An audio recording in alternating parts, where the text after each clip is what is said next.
Un maître garde toujours dans sa pensée l'existence des entités supérieures auxquelles il aura un jour des comptes à rendre. Si vous oubliez ces êtres-là pour ne penser qu'à ses disciples, il ferait du mal sans le vouloir, parce que c'est fatal. Si on coupe le lien avec le ciel, on ne peut pas faire d'autre chose que du mal. Donc, l'important pour vous, ce n'est pas de savoir si vous comptez ou ne pas compter pour votre maître, mais de constater si vous devenez spirituellement plus riche, plus fort, plus sage, meilleur et plus heureux.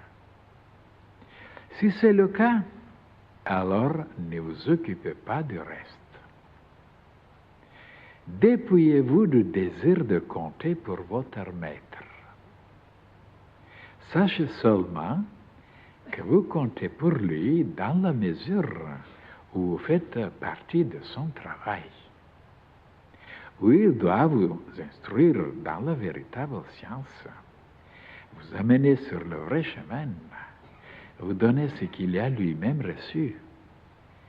Ce qui compte pour lui, c'est votre être divin. Et ce n'est pas seulement votre personnalité ou votre corps physique. Et c'est pour lui qu'il travaille, donc pour l'être divin. Autant compte pour votre maître les entités célestes, autant compte votre être divin. Vous ne valez donc pas moins pour lui que les entités célestes.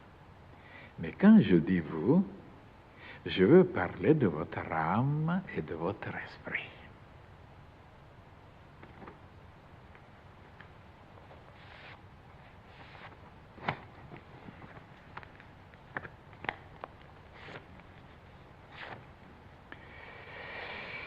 Encore une page où on peut apprendre beaucoup de choses, encore mal connues ou inconnues. Vous voyez donc, si c'est un maître, un vrai maître, tout d'abord, il veut être comme il faut, tout d'abord, envers les entités qui l'ont envoyé, ceux qui sont supérieurs. Et après, il vient ses disciples. Parce qu'il y a beaucoup de maîtres dans le passé et ils ont commis des grandes erreurs. Parce qu'ils ont oublié un petit peu les entités célestes et ils se sont un petit peu attachés aux disciples. Et même ils sont mariés, ils avaient des enfants. Mais vous direz, mais est-ce que c'est mauvais? Non, non, c'est pas mauvais, mais quand même, on est obligé quand même de se descendre, de se limiter, hein, et de ne pas pouvoir souvent réaliser sa mission. Comme je vous disais un jour, même beaucoup des grands maîtres qui sont encore appréciés, qui sont estimés, qui sont honorés, comme par exemple Pythagore. Et il n'a pas pu résister devant une de ses élèves, qui s'appelait Théo. Elle est tombée amoureuse de lui. Il lui a parlé, il lui a révélé. Et lui, il a décidé de se marier, il a eu des enfants. Et pourquoi après on lui a brûlé son école? Et peut-être même lui aussi, on ne sait pas s'il n'est pas brûlé. Et moi, je vous ai expliqué un jour qu'il y a quand même une philosophie très supérieure sur ce sujet. C'est pas mauvais de se marier, même il y a des maîtres qui se sont mariés. Et oui, mais ils n'ont pas agi comme le soleil. si on prend comme modèle le Soleil, ben, il constatera que toutes les planètes, elles lui demandent, oh cher Soleil, viens, je veux t'embrasser, je t'aime beaucoup, je veux être avec toi. Et alors, de tous les côtés, on lui propose des choses magnifiques, très gentilles, toutes les planètes.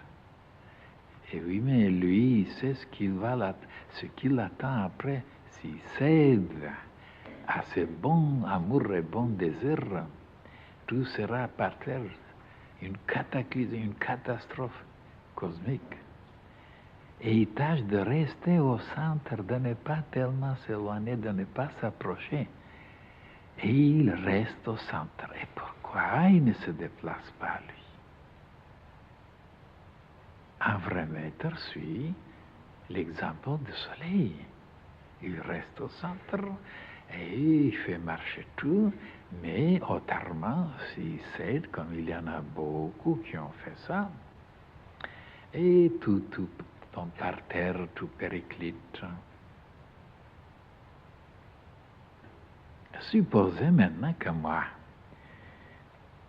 je dois faire la même chose que Pythagore. Il y a une chose que les humains ne peuvent pas pardonner, surtout les femmes. Pourquoi c'était telle et telle, mais pas elle? Alors là, je serais complètement foutu. On me quittera, on m'abandonnera. Les frères, les hommes, ils sont plus cléments, plus miséricordieux, ils trouvent que c'est bien. Mais les femmes, de ne pas être acceptées, elles, et c'est une autre, c'est plus fort qu'elles, elles ne peuvent pas oublier, elles ne peuvent pas pardonner. C'est tellement vrai. Si je prends une parmi les sœurs, comme une femme, comme ma femme, vous verrez ce qu'il m'arrivera. Il n'y aura pas une qui dira, mais c'est bien, c'est normal, c'est magnifique, c'est merveilleux, de se réjouir pour la joie de cette sœur-là. C'est très difficile pour les femmes. Enfin, dans la fraternité, peut-être c'est une exception, mais en général, ça, croyez-moi, c'est tellement vrai. Et alors, je dois rester au centre, vous voyez, ne pas se déplacer, ne pas bouger, ne pas accepter. Parce que, quand même, moi aussi, j'ai eu des propositions, quand même. Surtout quand j'étais un peu plus jeune. Hein.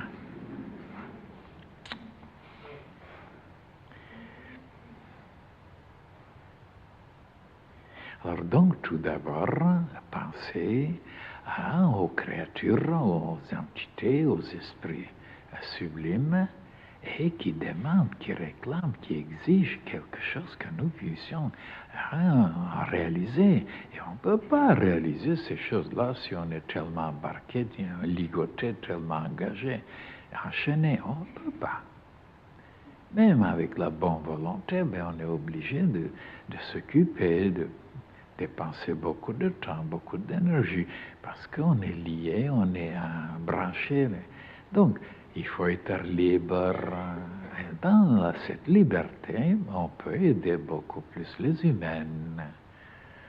On peut aider certaines, mais ce sera très peu, quelques personnes seulement. Tandis que si vous êtes libre, vous pouvez aider des milliers, des millions, des milliards de personnes. La liberté vous donnera la possibilité d'étendre. Autrement, ben, vous aiderez, mais seulement votre famille.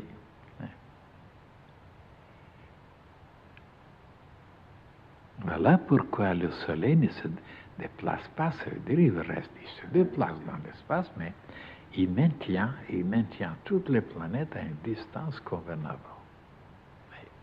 Autrement, ben, ou ils seront brûlés, ou alors ils tomberont quelque part dans l'espace, dans les abîmes, s'il y a des abîmes dans l'espace.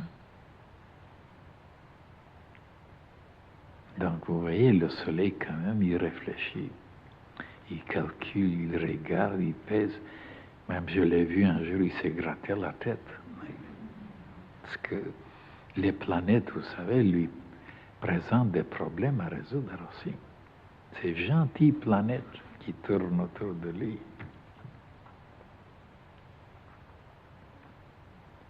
Et maintenant, si on jette un regard maintenant, comment ça se passe avec les planètes? Bien sûr, elles demandent d'être appréciées, d'être placées beaucoup plus près, et qu'enfin, ils sont quelque chose. Et toutes les planètes, d'ailleurs, le souhaitent. Et de là provient beaucoup de malentendus, beaucoup de complications.